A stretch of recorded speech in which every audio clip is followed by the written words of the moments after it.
okubba buli kintu ky'omuntu wa bulijjo ne bakimubbako n'akati ne bakatwala tolowooza nti kyekituusizza embeera y'obubbi ate mwana wange bagenda kubamalawo mu ggwanga no obubbi bwaliwo obubbi bwo bwaliwo naye bwennaku zino bususse if you give that case to me nti omuntu w'ennansana era mwangu babadde bagulawo babadde manyi basayansi wa ssente why did they come nga ssente weeziri ekyo nekinnema tuliisoni aje bajje mu busajja bwewaffe omuzimu bugwoge abakiipu kubakuba ebigwo omuzimu gubakuba ebigwo poliisi yatugamba etandise process ey'okuligisalinga emmungu zikyatayaaya amasasi gavuga obunaku bususse ebyo cameras kati mugenda zongera yo zituuke nawa mpulira tulondoola kintu ate nabagamba nti muyina ababakoleramu nti buli lwayanukula omuntu naye agamba nti waali naye mbagandi kakati mubadde mugamba nti crime rate ziriro kati oli akozeeyo shock kituufu mulese poliisi ripooti eraga mpulira si babbi b'amatooke in many cases these are mafias this is an organized political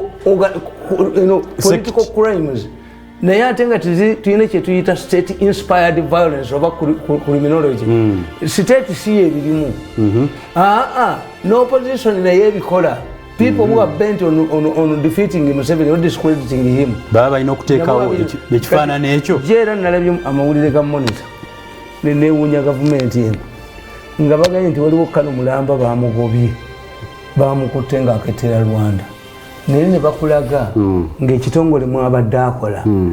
gundi infantry regiment mulimu mechanized mulimu artillery mulimu ki a man was in charge ng'ali ni charge w'ebyokulwanyisa if Rwanda has inflated you to that level ebyo babyogera charge him with a fake offense temwogera kituufu ti omusajja abadde mbiga wa Rwanda naye abadde n'ebisumuluzo bya sitowa y'emmungu era ne bakwoti ng'omwogezi w'amagye is a suspect is a what no n'ekifo kye baakitwaliddewo kati awaliwo kaasi awo awaliwo kaasi mpulira yes issue lwaki odaivatinga issue lwaki ogijja kumukwata nti mukesi noyagala okututunuuliza ekyalikoleddwa okujja mawulire okujja mawulire tusjustify mbamanyi bwe bakola bankuba emirundi emeka mpulira bano mbamanyi nnyo mbamanyi so statement eyina gwekuba ati kyenkubuulira nti temusobola kugamba nti the man who was in charge of the infantry